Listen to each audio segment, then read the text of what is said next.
Hey everyone, it's John Newson again. I'm here today with Nick O'Connor, Nick, last time I saw you actually in person was in London pre-COVID. So you were then publisher at Southbank Research. A lot's happened since then. COVID shut everything down. Putin invaded Ukraine. You started an accelerator for copywriters. Lots of things have happened. So good to see you here. Thanks for joining me today.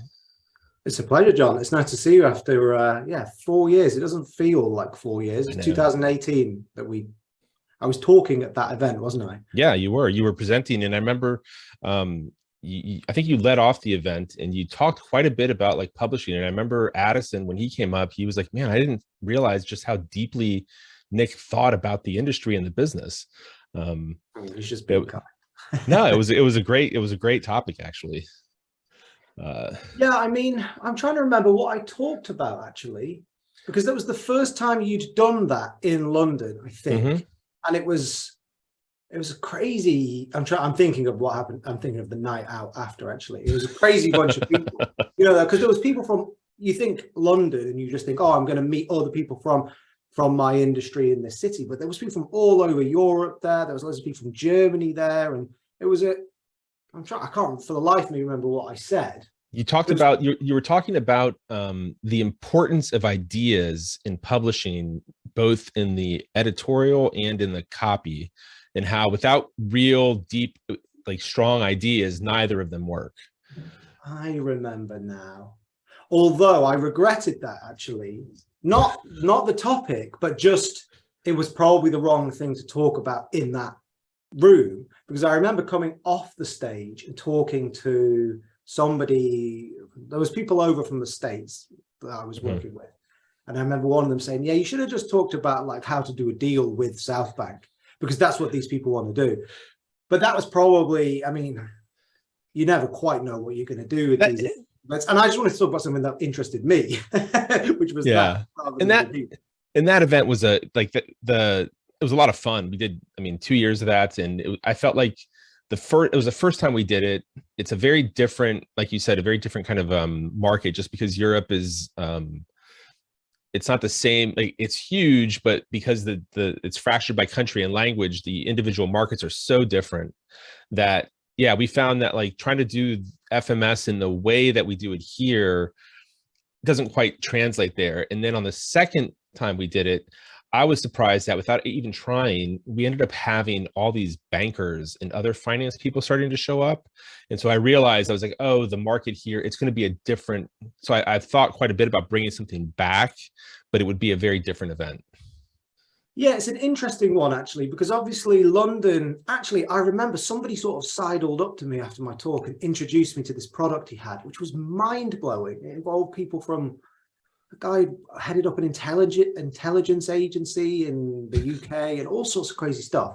So there were some really interesting people, but you're right in the sense that even the UK, I can't speak about Europe as a whole, really. Even the UK, the market is fragmented. Everybody has a different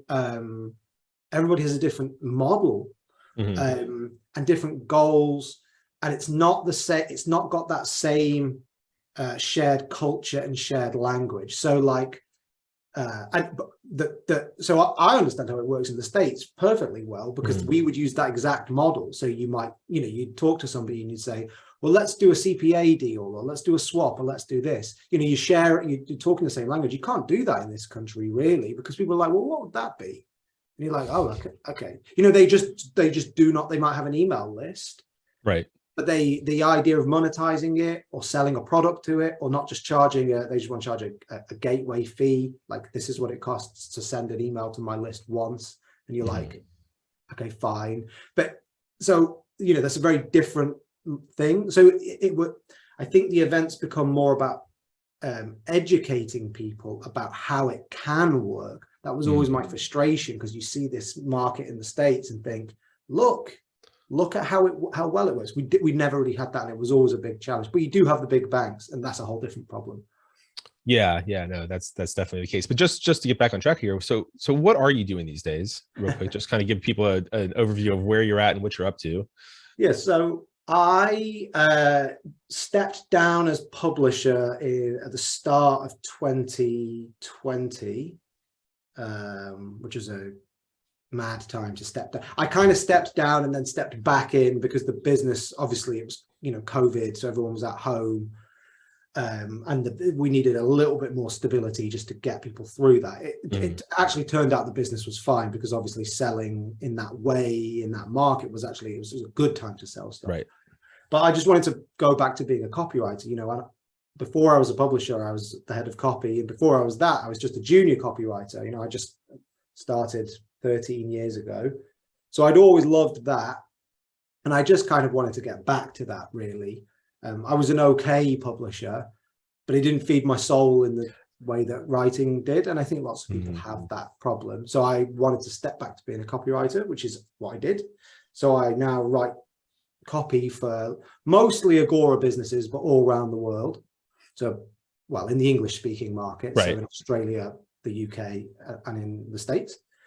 But I also, at the same time, as a kind of side project, which has taken off a little bit and become a bigger part of my life, started the Fix, which is this copywriting community, I guess. We've just launched our paid level, which is what you mentioned, which we call the Fix Accelerator. And that's kind of, yeah, like it was a side project, because I always wanted to do something in the copywriting world. And yeah, it seems to be getting traction and people seem to like it. So we're doing more and more of it, but it's not, you know, it was a hobby that's kind of taken over. No, that's great. That's great. That I think, you know, it's funny going back to being a copywriter to publisher to copywriter. It feels to me, because I remember when I was a copywriter, I was like, oh, I should be a publisher. And I have a lot of friends, you know, like, who have made that transition from copywriter to publisher, and almost to a man, they regret it.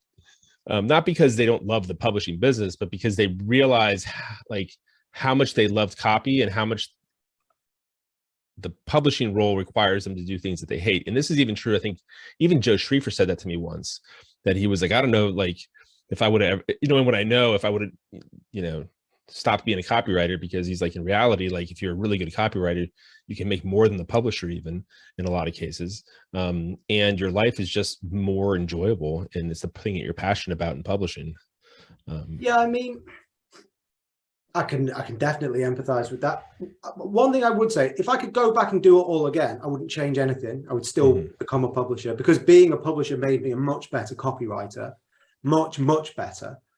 And it gives you all sorts of skills with working with editors and gurus, and just understanding how all the deals work and all the, you know, that makes you a better copywriter, because you can then go to a business and say, hey, I know how this works. So do you want me to work with such and such an editor? And you can work directly with them. You know how to manage that relationship and all those things.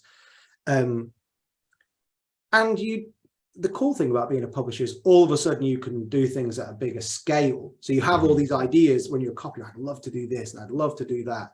And you get to do them all. But then so for instance, like I was really wanting to do loads more video stuff, loads more webinars, that was all taking off. So when you're the publisher, you can say, right, knock that wall down, let's build a studio there. And that's what we did in our office. We just like, let's do it. Like, so you have freedom to do that. Right. But the downside, I think, is eventually your copy suffers. And when your copy suffers and you feel like your ideas aren't as good as they could have been because of all these other time pressures, that kind of eats away at you, because ultimately that's why you do it, to come up with an idea, execute it. And when the execution is off, that starts to kill you over time. So that's why I think people end up coming back round. It's an interesting, lots of people feel the same way. Yeah, but your point though about going through the publishing experience, making you a better copywriter, like I don't think people like who haven't done it really can appreciate how, or even publishers who've never been a copywriter, I don't think people can appreciate sometimes how little a copywriter can know about a business that they're in or working for, and how that impacts their ability to just not just think about promotion, but think about what's going to work and why things work and why you should make a decision on a promotion, or what, you know. And so how would you how do you think about that? Like when you have copywriters who may be juniors who've never really understood the business, like what do you tell them? I mean, it's difficult because really it's time they need to really understand things. I suppose the main thing you start to realize is that you understand the customer a lot better if you're once you're doing product development and you're managing editorial team as well, you're thinking more about who your customer is. And I think junior copywriters can get stuck in the trap of only thinking about other copy. So they see something working over here and they see something working over there, and they're insular in that world. And we all were when we started. But you learn over time that like you just have to try and figure out what unmet need the customer has, and then talk about that to them. Like that's what you have to do. But it takes you ages to learn that. I love the way that you framed that behavior, because I see this in some people even who have been in the industry for a while, who may be struggling to get more success. And I literally had a copywriter who theoretically was considered senior, even though I think that might be, a stretch, who said, and this is one of the things, is he was saying that he's not going to use a headline concept that he hasn't seen a version of working for somebody else right now. So it's almost like he doesn't, like he's admitting that he has no idea what's a good idea, and he needs to see somebody else verify it before he would do it, although he wouldn't phrase it that way. But that's how I took it. And the client that he's working with has been, one of their biggest problems is they're not getting really great like copy, and they haven't been for a while. And there's this kind of small core team that has kind of this culture of like, well, what's working that somebody else is using? It's all swipe centric rather than what you're talking about. But I've heard a lot of people talk about this problem, but I've never had anyone phrase it in that concept of maturity, which it very obviously is. So I think that's a wonderful way to phrase that. I mean, that's the secret to copywriting, isn't it? Really, just think about your customer. Just think about your customer all the time. Figure out where they are, figure out how you can help them, figure out where their needs aren't being met and what problems they're having, and then come up with a really cool way of solving that problem, obviously. But if it's obvious, you start with the copy, because you start by copying. What's the first thing everyone's told to do as a copywriter? Go and write out sales letters. Nobody says go and talk to your customer. Nobody ever. And that's fine. I'm not slagging that off. That's how you learn, but you learn in a here are the words, here's what they've done, here's why this works, on a copy technique level. But actually, really, you need to mature to a point where you're thinking about your customer. Because the problem with I love the phrase swipe centric. The problem with that is that only works if your competitor's copy is working, right? So if the market's a trend, and that's kind of driven by the bull market, I would say, of the last 10 years, on and off. Markets are trending up, copy is working, got to come up with a cooler mechanism than the last people. We've got to find out, okay, that works and that works, let's do more of that. It's fine. It's like trend following investing. Right.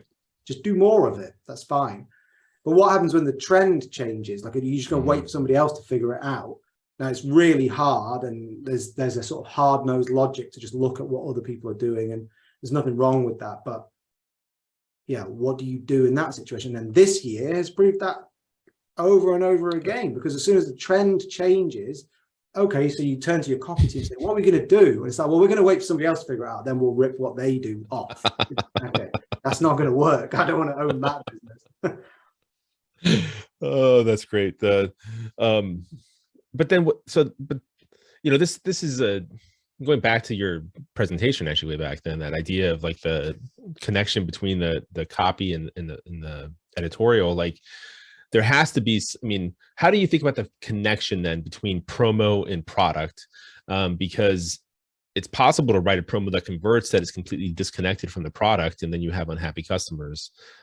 So where do the ideas, and that was a reporter when I talked to him, he talked about that, and at FMS last year, he talked about how they found sometimes their highest converting front-end promotions not only didn't have the highest lifetime value of customer, but they didn't have the highest total ROI on the customer, the entire customer group that came in, because they weren't the best customers. So how do you think about that? So, that would probably be because your best customers are the people who have real problems, not real problems. They have challenges that they need your help with. and they're willing to pay you well to help them with those challenges. So they're not necessarily the people that will respond to a front end promotion. You know, there'll always be a bit of discrepancy. I think, well, that is the publisher's challenge, I would say. So the copywriters who successfully become publishers, and there are not successfully become as in they make their peace with it and they go on to just become a great publisher. I think they thrive in that space of squaring off the editorial against the copy. They get their creative kicks from that, not just writing the copy anymore. And I was never able to do that because I used to find it frustrating, but I know a couple who are brilliant at it and just make, they start to piece those things together. They work with their editors and they get it into a shape where they think it's promotable, and then they bring a copywriter in. So that would often be me. So the publisher has done more of that work. And it's where it's collaborative. It becomes that pyramid, the publisher, the copywriter, and the editor, with some help from the marketer, you know, telling you whether it's going to resonate. Right. I think it's difficult to do on its own as a copywriter because it's a big challenge. That's where the great publishers come to the fore. They tee it up, they get it into the right space, and then they usually turn to a copywriter to kind of nail the messaging, really nail it down. But that's how it tends to work, in my experience. I think, I mean, from what I've seen, you're right. Like, I think about like some of the great publishers that I've worked with, like, you know, Aaron DeHogue. A lot of the copywriters that have worked with Aaron have had their best promos with him. And that's a function of many things, but I think one of it is how well I mean, it's a really precise point that you make about that handoff between promo and customer being the publisher's job. And I've never heard anyone express that before. So that's a really good idea. The best teams work when everyone brings a bit of value added, right? So like in that scenario, the publisher is obviously doing the biggest, you know, they say, we really need something in this space. Maybe this editor could do it. We could work together on that. You know, really, the best part about going back to being a copywriter is you're brought into that conversation at that point. And someone says, so we think it should be this, it solves this problem. Is this kind of the backstory? Maybe here's the track record, or here's what we think we can do. But it's hard for them to then write it well. So they want somebody else to nail it all down. And that's great as a copywriter, because you feel like they've done their bit, the editorial have done their bit. And if you can express what they've been talking about in a really compelling way, then you've added value too. It needs I think it needs at least 3 people. It's really hard to do just a copywriter and editor without that oversight from the publisher. Yeah. And I mean, I think that's how like the industry's evolved over the last 20 years when it comes to copywriters. You used to have these, like, I came in when I used to write for Clayton Makepeace back in the early days of my career. And I remember, like, from the 90s and the direct mail days, it was kind of like publisher would just send a research package to a copywriter. He would write it, send in a draft, there'd be crits back and forth, but it was basically like, you know, the copywriter's off on his own. And that's why they got these huge fees. And, you know, you had a very small handful of like A-list guys. And then over the last, you know, 20 years, it's definitely moved to a much more like in-house team environment than just like, I'm going to hire a one-off project from a freelancer when I can get on his schedule 12 months out or 15 months out. It's always going to be difficult. I mean, there'll be exceptions that prove the rule and stuff, but it probably comes down to understanding the customer. And also it's so the industry is, I mean, I wasn't working 20 years ago, but even in the time that I've been in the industry, with the levels of product and the different ways you can cut that relationship up and price things at different levels, and different ways you can sell to people, you know, the relationship is so important. So I see copywriters who just write for one editor across the whole franchise, because they have that guy's voice. It's usually a man, isn't it? But there are female editors out there. But they really, I don't know, they just really understand the relationship that guru has with their customers, and like that's their speciality, understanding that and then selling through that relationship. So I wonder if it's harder for a freelancer to come in and just be like, I don't know how these people got here, why they like you, but I'm going to make them a promise that they'll get $49 off them. That's much harder to do. Yeah. But that, I mean, there are, it's interesting, like think about that idea there. When you have copywriters, I know copywriters and who, I think about like a couple of different reasons why a copywriter works better on a list than another writer sometimes, who's equally as good and has plenty of successes. And one of them is if it's a list that was built off of your acquisition copy, you understand how they came in, you understand how to talk to them, you have a much more natural kind of bias towards being able to sell them. But that piece right there, I think, is not like something that I think about too much overtly. I think that some writers have the ability to just get the voice of a particular editor and understand that relationship better. I think it's also it's the relationship. So obviously, if you're running a business and you're a publisher, relationship management between you and your staff, you and your customer, you and your editors becomes way more. Copywriters don't get that, right? They just, I remember I was like that. I remember somebody once called me a loose cannon, which I took as like a badge of honor, because I was trying to irritate him actually. But like, you're just wandering around and, you know, writing stuff, and you're not really thinking about like, do they like me? You know, but as the publisher, you have to think about those things. And so building a strong relationship with an editor who might have track record, history in the industry, a reputation, a name, you start to understand how much that matters to them. And so when you go back to writing copy, that you don't lose that. So you think, oh, how do I form a strong relationship with this person? I'll give you an example. I won't name the editor because I just won't. But somebody who works in the US who's quite famous in their industry, okay, written loads of books. And when I first started working with him, well, actually, it was just like, let's have a call and see what came up. First thing I did was bought all of his books and read as much of it as I could. And after the call, he was like, no one's ever done that. And I was like, why? Why? The books are like, that's your corpus of work. And just even like little things like that, like learning that, building that relationship with them is going to allow you to write better copy. It's going to allow you to push them a bit further. Say, come on, we need to say this. You've got to build a relationship with them as much as you've got to build their relationship with their customer. And I think all of those, maybe this is publishing experience, or maybe it's just experience, I don't know, but it's certainly something that you don't think about at the start of your career. You just think you're paid to do this, aren't you? You're paid, I'm paid, let's do the work. It doesn't work like that.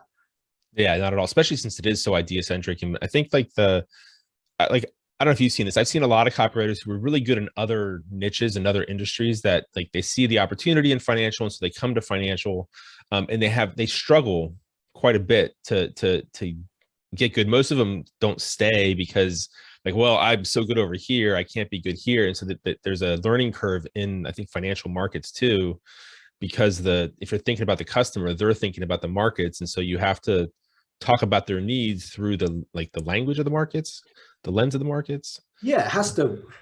I mean, it's like it's a worthwhile niche. So you call them niches, don't you? Yeah, niche. We say niche. It takes time to learn who that customer is and what their problems are and how to talk to them and how they're being spoken to, you know, in the press. But it's obviously worthwhile because it's such a deep market that you know, you can kind of just specialize in that and make a very good living. But I mean, of course you can't learn it quickly. I mean, I remember seeing, this was for a magazine that we used to own, you know, they brought some really big names in. Actually, it was before I worked there, and I remember reviewing the copy, saying, oh, such and such a name, you know, people, really famous people in the copy world, and looking at the copy and thinking, this doesn't make any, this is rubbish. And it was just because you can't just turn to somebody and understand their, I don't know, I don't think they could understand the customer quickly enough if they're just working on one thing, or that was what the copy suggested to me. So of course it takes time. And yeah, like, I don't know if I would call it research, but living in the world that the customer lives in, reading what they read, owning shares like them, getting the same impulses and messaging from that helps shape how you can pitch to them, how you can say something different, but also maybe how they feel. Because newspapers, if you read the same, what does a newspaper do? It doesn't really report the news. It tells you what you want to hear, confirms your worldview, right? That's how, like, in a non-Machiavellian sense, that's what they do. So once you start, say, reading the same newspapers as your customer, they're telling the customer what the customer wants. That's what that model is. So you start to understand, okay, well, they obviously want to hear this, or maybe they think Right. this, or they worry about that. So it just all takes time. Yeah. Yeah. So who, thinking about your own like copy development or development as a copywriter, like who do you think are your biggest influences? Like who do you look up to and who shaped the way that you approach copy the most? I've never really thought about that, actually. It's been different throughout my it's been different throughout my my whole career, actually. So when I was hired by a guy called James Woodburn, Woody, as he's known. He now runs, so he's an English guy, hired me in England. He then left and moved to Australia. He now runs the Australian business, and I work for that business. So I kind of went full circle with him in that he hired me, and then we didn't work together for a long time when he left. And that I now work with him really closely. I talk to him almost every day. So he's been a massive influence on off. And then but they're mostly other people just from within the industry. So obviously Bill Bonner, not necessarily in a direct sense, although the great thing about Bill is you can still send him copy and he'll reply within like an hour with comments. And you think, that's incredible. Like when you think of all of the different businesses that he's built, all the things he's got going on, he must love looking at the copy, otherwise he wouldn't respond so quickly. Right. And then another person that had a big influence on my career was a guy called, actually he works with Bill Bonner. His name's Dan Denning, and he was the guy that made me a publisher, if you know what I mean. So yeah. He came into our business and was trying to make recommendations, and I was a copywriter, or I think it was head of copy. But he was the guy that said, you need to do this now. And if he hadn't have said that, I never would have gone on that whole journey. I don't know where I would have ended up. So they're all, I've been lucky they're all quite internal Agora people who have helped sort of shape my career, rather than, my experience is quite insular. I've only ever really worked for Agora companies, which I don't know if that's a good thing or a bad thing. It's my only experience of working life. No, I think obviously Agora has not just dominated the newsletter industry for quite a while, but they've their model has proved to be the most successful in terms of a publishing model of almost any internet publishing business, regardless of industry. And so I think it's a great, plus the wide variety of companies, and there's a lot of places to go inside Agora and never leave. So I don't know why, unless you have the burning need to go start your own thing, it seems like it's the place that offers lots of opportunity, interesting people, a really great, just a really great ecosystem of businesses. And I think also just on a personal level, lots of the people that have thrived at that company had a similar career path to me. They're all writers. I know it's not exclusively, but the people in I consider my peers, copywriters or editors who've shown promise, attained some level of success, and run a business in one way or another.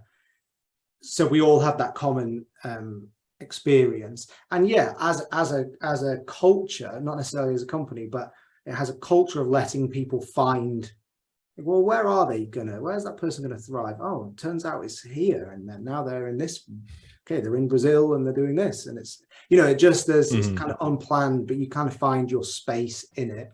And I think that's a really strong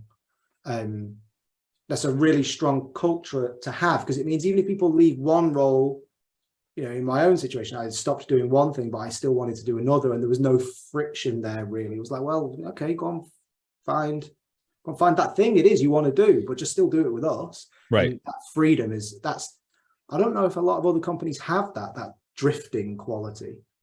No, I mean, just as somebody who's been in and around the industry and worked in various consulting roles with different groups, and obviously with the conferences, I don't think I've ever seen anything like that. There is almost I've heard somebody describe it as working at Agora is kind of its own lifestyle, because of that drifting quality of maybe you're going to be in Nicaragua for a thing, maybe you're going to go to the chateau in France for something or other, and there is this I mean, it was the thing that actually attracted me to copy in the beginning, was the like kind of like, I know you know John Ford, I don't really know him, but his story and kind of some of the writings that Mark had in the beginning about like, you know, living 6 months in Paris, and it's like this writer's lifestyle, and they're drinking wine and talking ideas, and it was like this very romantic version of copy, obviously, in some of the stuff, but yeah, there's a real romance to it, I think. I mean, there's the other side of that is everyone works super hard, and it's not like you just turn up and then they give you a laptop and say, off you go. You know, you have to earn that right. And there's lots it's not of a laptop failure. and a bottle of wine. Yeah. Well, the wine thing is definitely true, but you know, it's not laissez-faire to the extent that junior people just come in and, you know, I've seen people make that mistake. It's like, I've been here 6 months now. Like, where's my chateau? And it's like, just write loads of promotions, most of which will still fail, by the way. Like, for a successful business, there's a really high failure rate. If you think about like, that's the paradox. It's not like everything we do works. In fact, loads of stuff we do doesn't work, and we still don't really know why. But if you keep doing the things that you keep doing a certain set of things over time, we found you have success. Yeah, so those people have earned the right to do that. John didn't just pitch up in Paris. You know, he spent most of the 90s, I think, you know, getting his copy crossed out by Bill and Mark. Like, you know, and then there are people in this country, contemporaries of John's, who were working for the UK businesses at that time, who tell stories of like, getting their copy reviewed by fax. And, you know, the fax would come through and it would just have a line through it. It's like, you know, you have to go through that bit too. So it's not all, you know, sunshine and unicorns, but it is pretty cool. Yeah. So tell me what you're doing with the Fix, and how you started kind of working with copywriters. Like, what is it that you're doing? Like, how are you helping them develop? I haven't really figured that out yet. I always wanted to build something around copywriting, build a community, build a business, I suppose. But I knew Glenn Fisher, the guy I do it with, we used to live in the same part of London, and we, you know, sort of became family friends. In fact, he was the best man at my wedding, so we sort of have been friends for a long time. And we would always talk about the idea of doing a copy training business, effectively. But I always wanted it to be quite professional and quite serious. So not necessarily telling people, okay, here are the 3 things you need to do, and then you can make tons of money even if you've never written before, which people do. I don't know whether or not those people ever go and make any money, but in my experience, that isn't the case. But there's lots of people who seriously want to improve, want to learn. It's a craft, it's an art, and it's worth learning. It takes a long time to learn. So I always wanted to build a business where that was baked in, where it was like, do you know what? A little bit like what we just talked about. Yeah, there's the cool stuff and the wine and the champagne and the travel, but there's also the bit with the red pen where someone goes, no, go and do it again, like over and over again. It's those 2 parts are what make up being a copywriter. So I wanted to have both elements of it. And then when we were trying to start, we were like, well, what do we want to do? You know, let's start putting something out for free on the internet to kind of just see if people are interested in it. And I guess it was a sort of show, don't tell thing. We just said, well, rather than talking about copywriting and giving abstract lessons, which are fine, but, you know, people like that. But that's not how you learn to write copy. Is you learn to write copy by writing it, and then somebody tells you how to improve it. That's how you do it. So the Fix came out of that, where it was like, why don't we just get people to send us their copy and we'll review it, and then we'll broadcast that on the internet so they can learn from it and other people can learn from it, because that's how you learn to be a copywriter. So we started doing that, and that's grown into a bigger thing. And then we said, well, let's do something a little bit more where maybe people have to pay for it. So we launched this accelerator thing. I shouldn't call it that, should I? This accelerator thing. We launched our accelerator, which is a bit more of a community and a club. So we do socials, we do live calls. You know, we all meet up. So there's a sort of more community element, but it's all built around that same idea of like, hey, we should all be helping each other here. Let's review each other's work. Let's work together, because that's how you learn to be a copywriter. You don't learn by taking courses. that can support your learning, but the core is always going to be like, hey, just how many times have you sat with a writer and they say, well, here's how I would do it, right? And they just talk copy at you. Oh That's how yeah. it works, you know? Yeah, I remember sitting down with I had a meeting with Mike Ward about something else, and he's like, oh, we were down in Savannah, and like he's like, oh, there's a copywriter here, we want to sit down, and the guy came in with his copy, and Mike just riffed a new lead right there.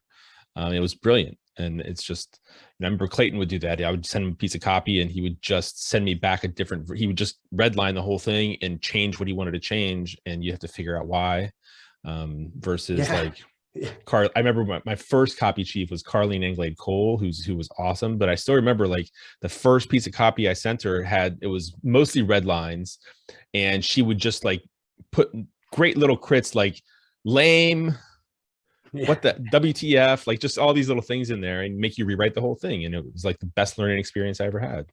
Actually, so I don't know Mike brilliantly, but I did meet him once at an event he was talking at an internal roundtable we did in Barcelona. And he had that, again, it's a real top level publisher quality where, never mind just riffing, like how you could redo the copy, came up with like 4 different approaches. Like you could do it like this, or like this, or like this.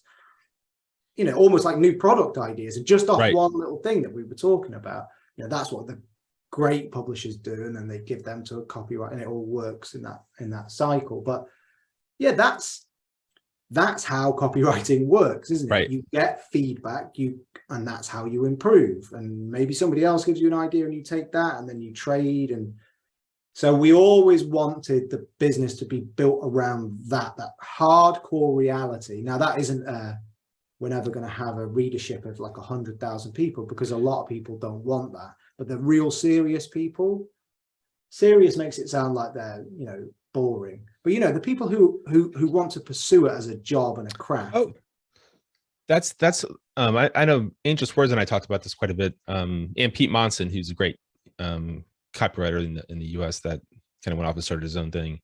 How it's kind of like some people, they're just hungry for it.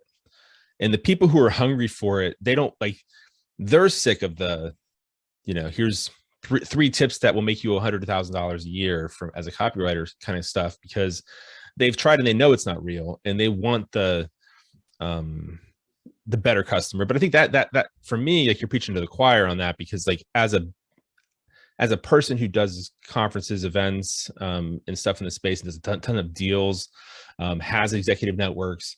Like for me, that's always the thing, is like there was a group of people who, if they show up, it's fundamentally going to be valuable to them, versus people you can convince to bring in. And they're very different business models. And this applies to, I think, every industry. Like if you're going to go after kind of the tire kickers and the people who are kind of like casually interested, that's a very different model than kind of, I'm going after the people who are serious about this. And I would even say in publishing, that's Porter's, that's how he describes his approach, is like, I want the serious investor. It's exactly the same approach, I would say.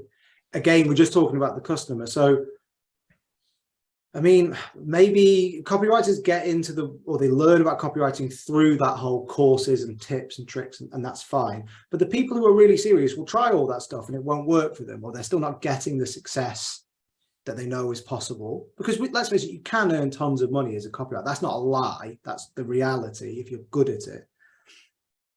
So, you know, if we're thinking about it from a marketing point of view, they've got an unmet need. They really want to improve. And what I have built the Fix around is that what they need is feedback, constructive, honest, friendly, and some sense of community. Those two things are related. It's in exactly this. It's probably exactly the same way as a financial customer might try trading penny stocks using some tin pot system, and then they do this, they do that, they lose a load of money, and then eventually they think, I need like good, sound, credible advice. I've got an unmet need. That's now a good customer. So, you know, they've got a problem, you can solve that problem with them, they'll pay you well for it. So the model is the same there. I don't think that a copywriter and a consumer of financial newsletters are exactly the same, but you can approach who you want your customer to be in the same way. You don't want the marginal. There's more marginal customers, but it's like I said, it was sort of a hobby. or to the, I would be happy. I'd be ecstatic if we found 1,000 people who were interested in what we did. Never mind, 100,000 or 1,000,000. I'm happy with a nice bunch of people I want to go for a drink with, who are send me their copy, and maybe I can send them my copy. That is enough for me. So it's maybe more modest, but I think more valuable for me and for them and for Glenn. Yeah, I would imagine. I mean, I can't imagine if you're a working copywriter, no matter what stage of your, like, especially if you're in the earlier, even in like kind of journeyman kind of ranges, like having someone critique your copy for you who's experienced and who's done this and has a lot of success with this is like, it's practically money in your pocket, just because like your success as a writer, both in terms of that particular promo, your ability to get more work, like all of that is dependent on your ability to write strong copy. And so having a critique system, or having people who are experienced to actually look at your copy, not give you like generalizations, but actually look at your copy, is, I think, invaluable. Well, like, you internalize it as well. So like you mentioned Clayton, do you still have his voice somewhere in your head when you write something down and you can hear what he would say about it? 100%. These people become a part of how you write. You don't necessarily always need to be getting feedback from them. That might change who you're working with, but you need somebody to tell you it's bad if it's bad. How else do you improve? When I'm stuck on anything now, there's a handful of like ways that Clayton would be like, here's how you open a promo, like, those first few lines after the headline, and it's kind of still like just ingrained in me. Like, those are the go-to. Like, you have a few things that you do, and one of them, if you don't have anything else, it might literally just be to ask a did you know question if you don't have anything else. It becomes, you internalize it somehow. I suppose it's mentoring, which is not quite what we do, but it's adjacent to what we do, I suppose. Or even just, I don't know, I find with new copywriters a lot, I'm always trying to get them to explain what they're trying to do, or if they can't, because they usually can't when they're learning anyway, to look at an existing piece of copy and try and tell me, why does it work, what's going on, really take it apart and sort of study it. So even that can be really useful, because somebody might send you a piece of copy and say, I love this, and you're like, well, why? Tell me what every syllable is doing then. Like, pull it to pieces so that you understand how you can put it back together. I feel like until you've done that exercise enough, you're probably not that. You might have natural talent for the craft, but you don't understand the craft. The deconstruction of promo, like when I started doing that, it changed my entire view of copy, and I'd already had a lot of success at that point. But like, I remember getting like a promo from Mike Palmer, and like, I'm deconstructing that by like, what's the argument structure? What's the proof structure within each sub argument? Like, how is the flow of the, like, how is he phrasing things? And it was like, you start to see it in a completely different way. And to this point, like, I feel like, maybe not perfectly, but if I get a promo and I don't know who wrote it, sometimes I'm reading it and I'm like, this looks like it's Mike Palmer's, or it looks like this is, Angel Suarez, or this is, you start to recognize footprints of copywriters after they write something, or you deconstruct it. And one technique that we would use with the junior copywriters, which I'm not a massive person for that sort of stuff, but this one would be effective, was I called it scaffolding, right? So I'd say, get some, like, if they had an idea, I don't know, it could be about an oil find somewhere. I used to say, go and find like 3 promos from the swipe file that's similar to this that you like, right? And then go through them, and next to every line, work out, what does that line do? Like, it advances a fact, it has a quote, it links from this to that, like every single line. And then I'd get them to do 3, and then say, right, now write me your idea using exactly the same structure like as that 3 times. So it's like a scaffold. Wow. You've got to pour your idea in, and it would always, you don't use what comes out evolves, and like it becomes something new. It doesn't look like it was written like that. But it could be, you could take a promotion from a health field and put a finance idea in. You're only using the structure, the scaffold. It's not the bricks. And I always found that useful, and every time we did it, it worked, but they were always really reticent to do it. And I think it was because I don't know, maybe it lacked the magic they thought that was required. But when they were really rigorous and they figured out why each line of copy was there, it forced them to then think, hang on, like they've said that in one line, but I've taken 5. Mm-hmm. Like, well, don't do it in one line, you know? But like, you got to think like that especially when you're learning. And Mm-hmm. I've subsequently had copywriters at that business like have success and then say, oh, I actually based that off one of my promos. And I was like, oh, I didn't get any trace of that. So it's not left over in the final reckoning. It's just to get you out, onto the page in a structured way. That's very different than just a straight, like kind of sloppy swiping of like, I'm going to change some words and kind of write the same thing, but with just different phrasing.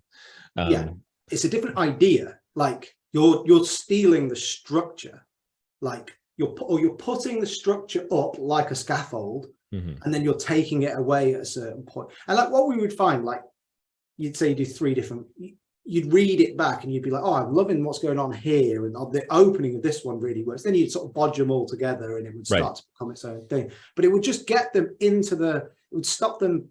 I don't know. It was just well worth doing. But yeah, I could never get the new guys to do it. They would do it once and then they wouldn't do it again. I used to drive me up the wall. Everyone wants to drink the bottle of wine and not do all that their copy's hard work. Like done well, it's hard work. Yeah, I mean, what? There's no point in pretending it's not. I mean, it's worthwhile work. It's like, I think I wrote this last week. It's it's like learning to play a musical instrument or learning a language. Like, why would you expect it to be easy? All the good things in life come hard. Like, just if you treat it like that, then it's kind of easier to take the setbacks than somebody who gets it into their head that there's this secret formula. And if I do, like, it's like a jujitsu thing. If I do this and this and this, then I'll get sales. And then they do that and it doesn't work and they feel frustrated at that. It's like, well, it's not like that. It's harder. Yeah. No, I remember when I had to mentor some junior writers when we had a growing publishing company. This was 2009 to 2012, 13. We were kicking butt. It was doing great, but I needed more writers. And I kept having people like submit stuff. And like, I couldn't, when I went to deconstruct it, trying to figure out how to explain what's wrong, right? That's what was a hard thing for me to figure out in the beginning, because you never had to do that. And I would go back to like the structure thing. And I'm like, I can't even put a logical argument together in this promo. That's what it is. It's like, there's no, like, you need to learn, before you learn copy, you need to understand, like, this is a thesis statement with a sub argument, and basic structure of language and how to make an argument. And I feel like a lot of the copy courses and stuff don't even, like, you're making a promo is an argument. It's a sales argument, but it's essentially an argument. Yes. The best way is, I would say exactly the same. It's like you're standing in a court of law or whatever, but it's even more than that, because it's like when you get bad copy from a junior writer, so I don't mean this in a judgmental way, because they're learning, you think, would you ever stand in front of somebody like our customer who's a real person and say any of this stuff? Would you say it to them? Because if you wouldn't, then why are you writing it down? Like, either the language is wrong, or it's cheesy, or you're not really making a case. You're just kind of making it, like, would you look them in the eye and say that? And oftentimes, obviously, they wouldn't, because they haven't thought about the customer once. Like, they're just sort of, it's this abstract piece of writing. But again, that's when you're a publisher, or if you come from the editorial side and you're expected to put your name to something, or to, increasingly now, it's all done on video, isn't it? When we started, it wasn't. It was just a letter. You're going to ask them to say that, look at the camera and say that.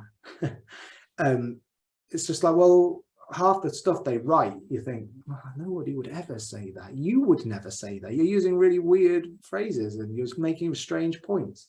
So that's always useful, isn't it? Just imagine your customer and imagine talking to your customer. And if you try and stick close to that, then you're at least in the right ballpark. It's not, that's not the job, but that's close. It's closer than a lot of people get. Yeah, for sure. But I'm really impressed that you're actually critiquing copy, like, and giving them line by line crits. That's like, even if you're not a copywriter, but you're a small publisher who has to often write, because I mean, everybody's job is copy in a publishing business. And if you're the publisher owner, you're writing copy. Like, to have the chance to get copy critiqued is, again, it's invaluable. But do you know what the irony of it? That the biggest challenge we have is getting people to send their copy in.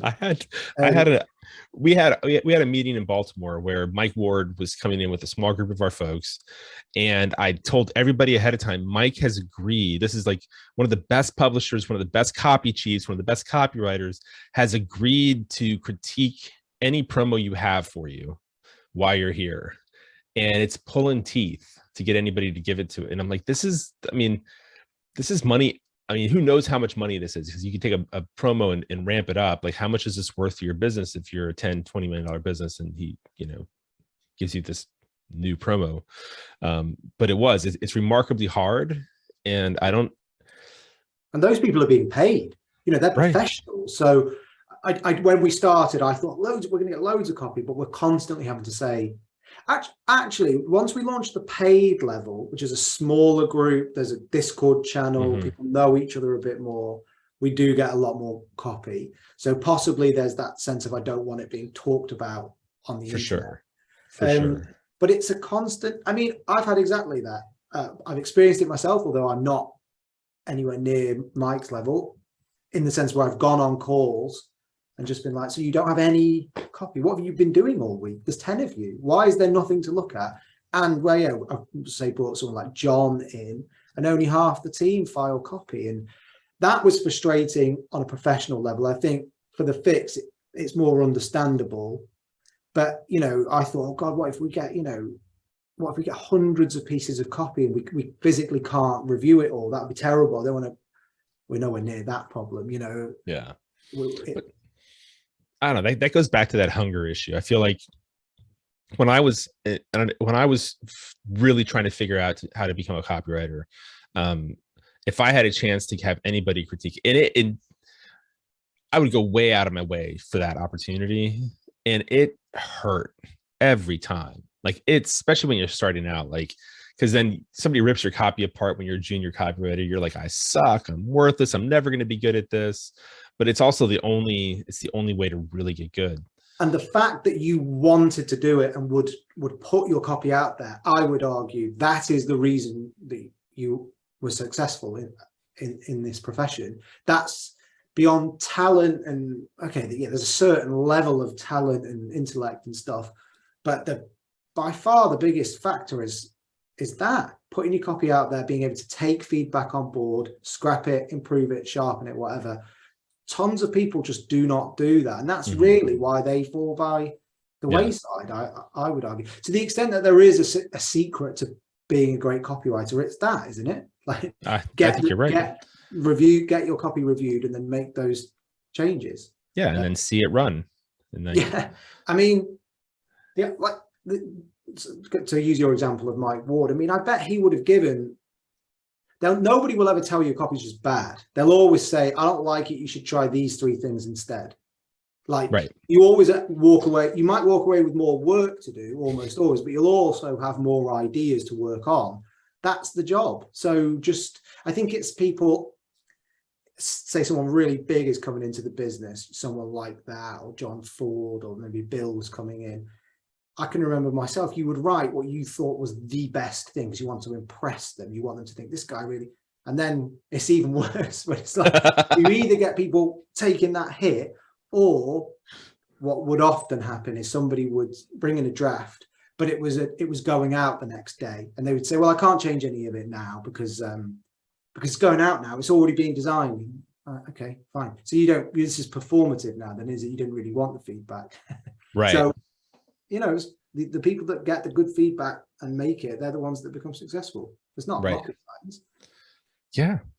But I think that's what's so great now is that, like, I mean, the fact that you and Glenn are doing this, there are opportunities for people who really want to be good copywriters, really want to make this a career, whether they want to stay as a copywriter or they want to use the skill of copywriting to enter or expand their ability in business. Because I think coming in as a copywriter is one of the best ways to learn publishing, for sure.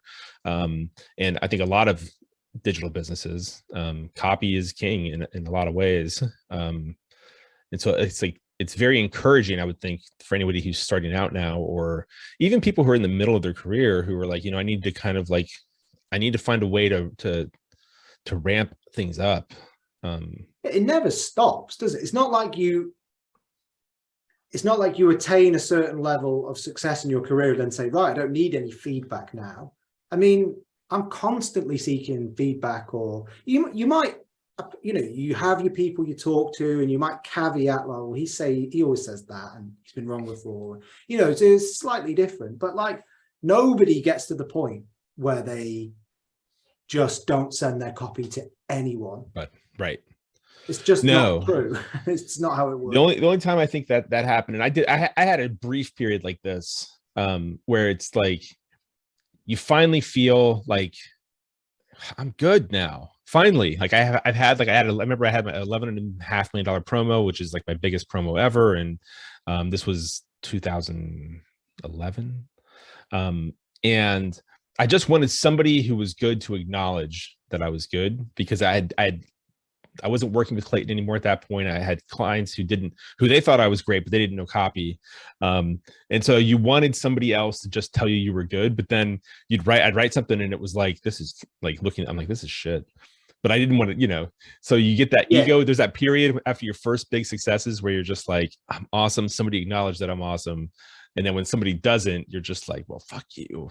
But I mean, that is certainly true. Although the most important feedback of all is monetary feedback from your customer. So, I mean, you can just think, well, look at how many sales. I mean, it is nice to have Oh, but I mean, after that, I wrote some stuff after, because I actually shifted out of being a copywriter, not so much intentionally, as because I had my third kid, who's awesome, did not sleep at all. And I am a light sleeper. And so there's a year where I basically I felt like I didn't sleep, and I just couldn't mentally like put coherent thoughts together. And I couldn't write copy anymore. I couldn't hold thoughts because I was constantly tired. And so the conference business had started to grow, and I started doing more consulting. And so I kind of moved in that direction. But yeah. You might go through phases, I think, where you don't take feedback on as much. Maybe if something's really working for you, or sometimes you just think, I understand why you're saying that, but I want the reader to tell me I'm wrong. So your experience of feedback changes. And sometimes you said, I just want to check that this isn't what the reader's really worrying about. And beyond a certain level, most people will just let you try that, because they'll think, well, at least we'll know. If you're going to learn something, I think the reader's worried about this.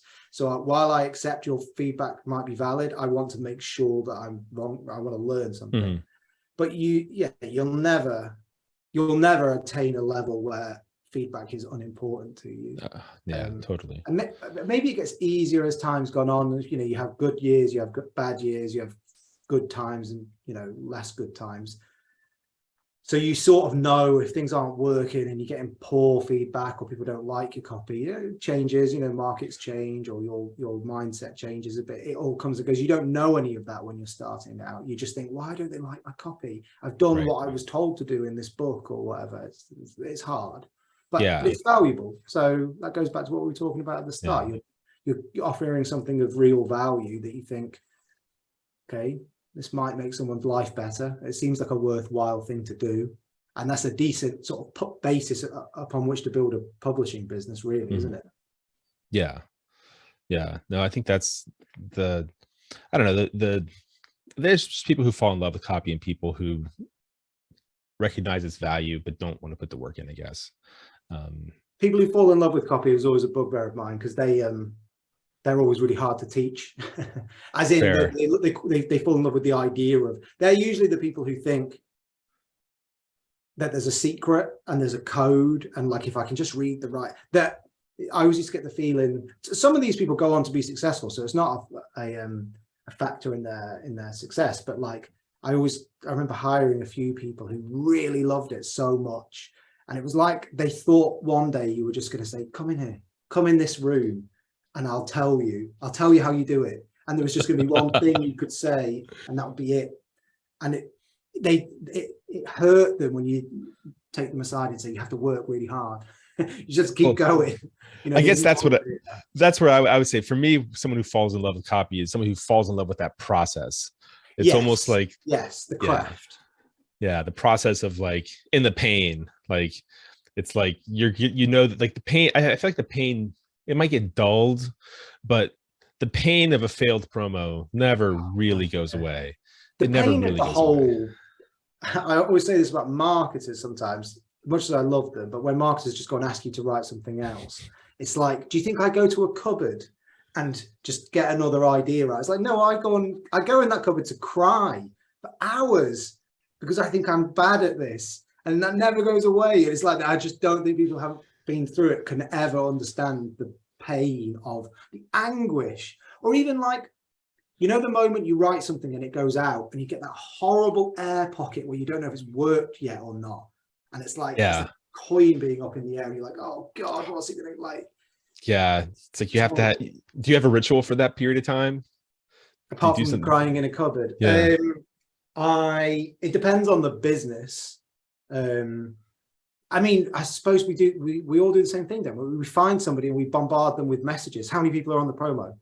Are they on the order? And the most frustrating thing is some people are like, oh, is that gone out? And you're like, how is this not life and death to you? Like, so no, I don't have a ritual apart from, I find it extremely hard to write on those days. Yeah. I'd usually try and do something else until I know one way or the other. I can accept a bad result, but the not knowing is horrible.